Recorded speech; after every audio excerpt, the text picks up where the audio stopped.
بسم الله الرحمن الرحيم.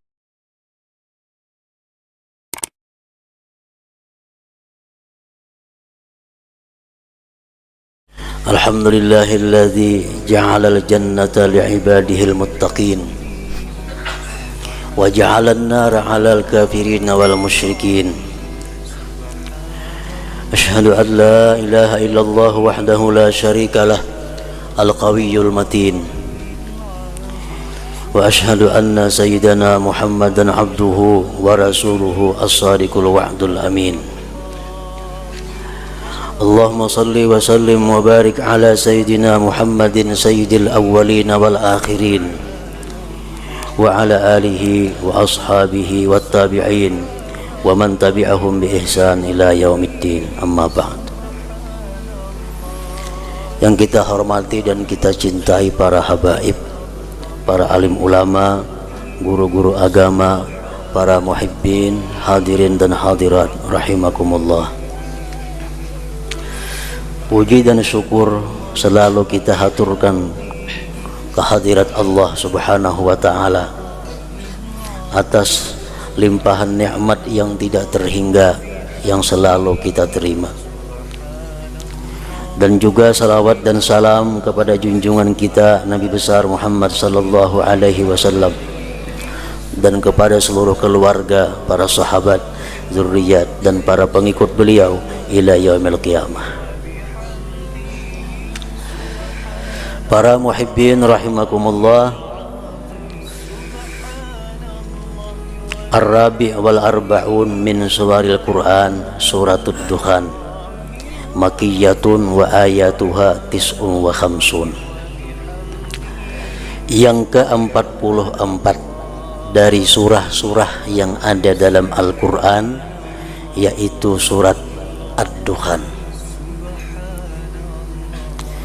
Surat Ad-Dukhan diturunkan di Mekah dan ayat-ayatnya berjumlah 59 ayat.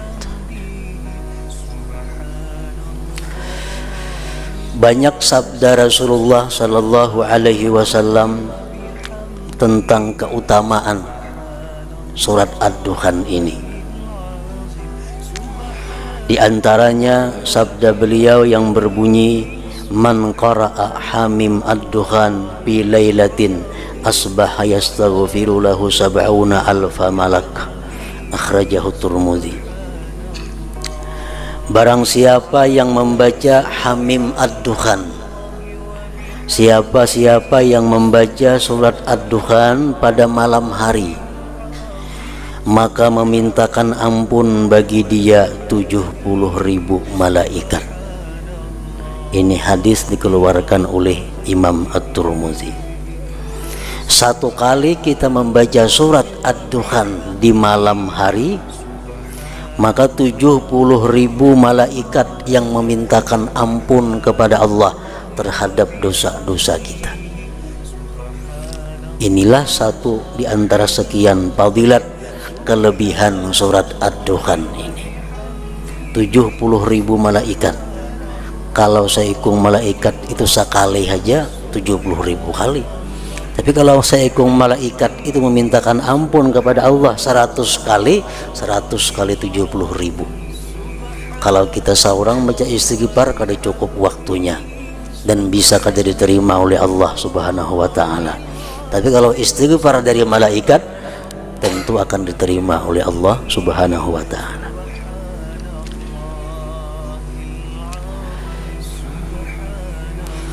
Dan lagi sabda Rasulullah sallallahu alaihi wasallam tentang surat Ad-Dukhan, man qara'a ad-dukhan fi lailatil jumu'ah asbaha maghfuran lah wa zuwija minal huril ain, akhrajahu Darimi. Barang siapa yang membaca surat Ad-Dukhan pada malam Jumat, ini khusus. Kalau yang tadi yang dimintakan ampun oleh 70.000 malaikat itu tiap-tiap malam. Tapi kalau untuk malam Jumat kita membaca surat Ad-Dukhan, maka jadilah dia diampuni baginya dan dia dikawinkan dengan bidadari apabila kita membacanya malam Jumat. Maghfuranlah, diampuni Allah dosa-dosa kita, dan kita akan dikawinkan dengan huril ain atau bidadari. Para muhibbin rahimakumullah,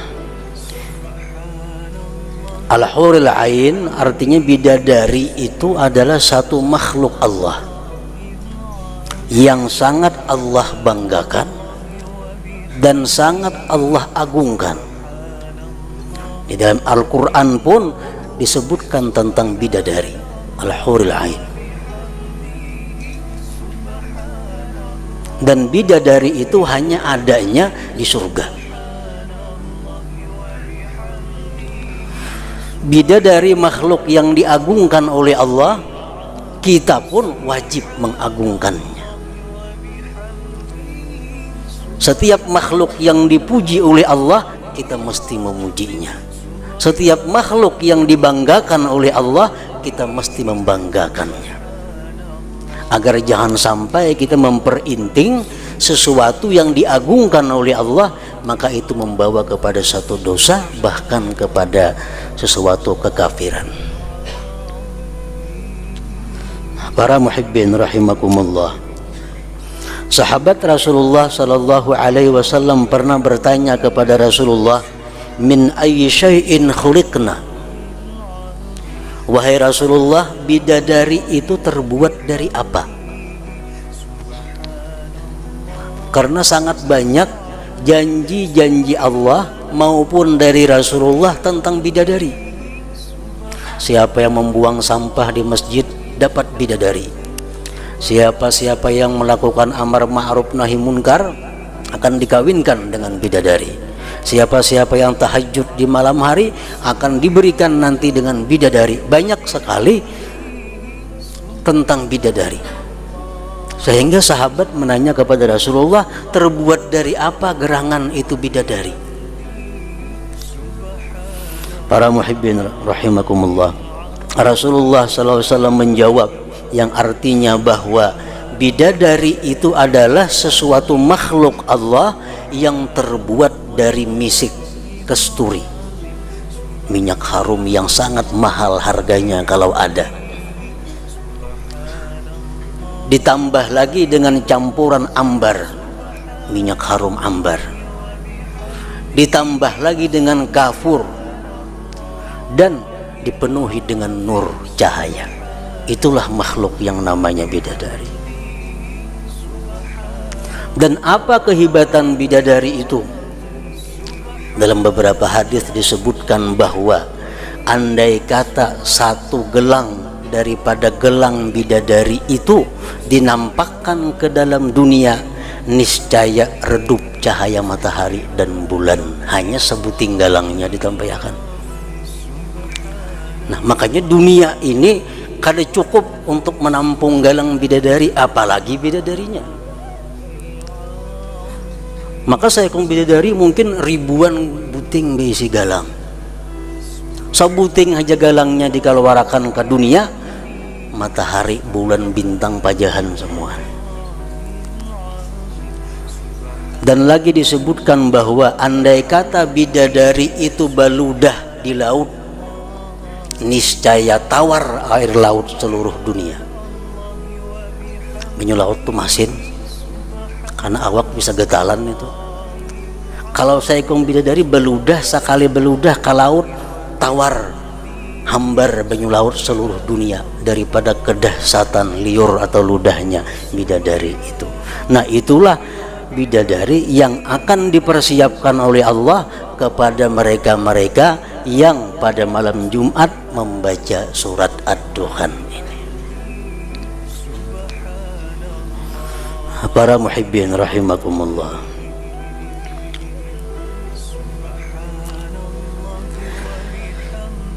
surat Ad-Dukhan, Ad-Dukhan itu artinya asap atau kukus.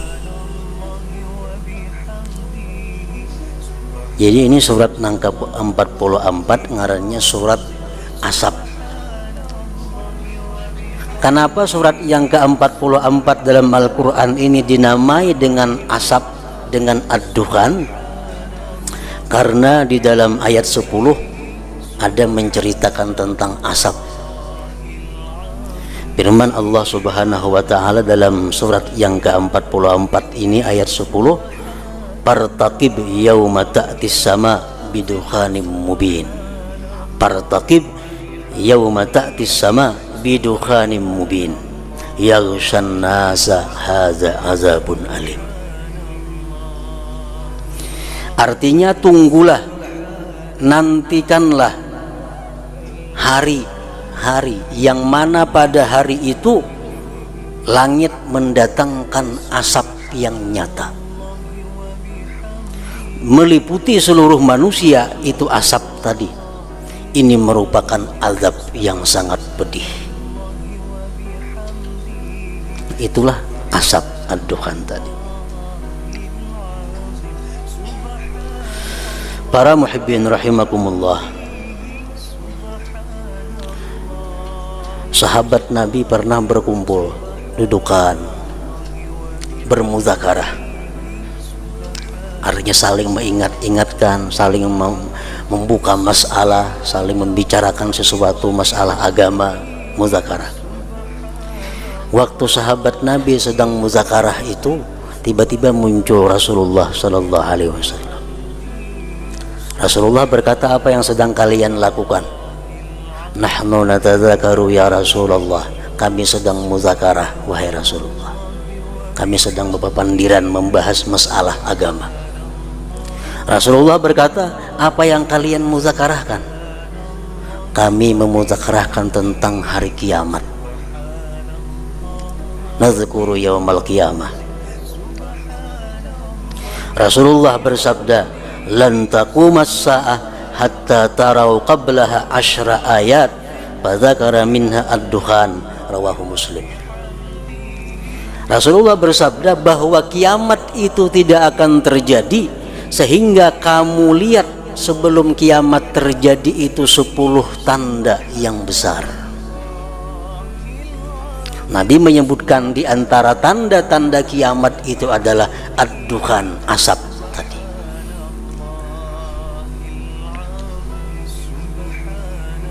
Asap, turunnya Dajjal, turunnya Nabi Isa Al-Masih, sampai seterusnya 10.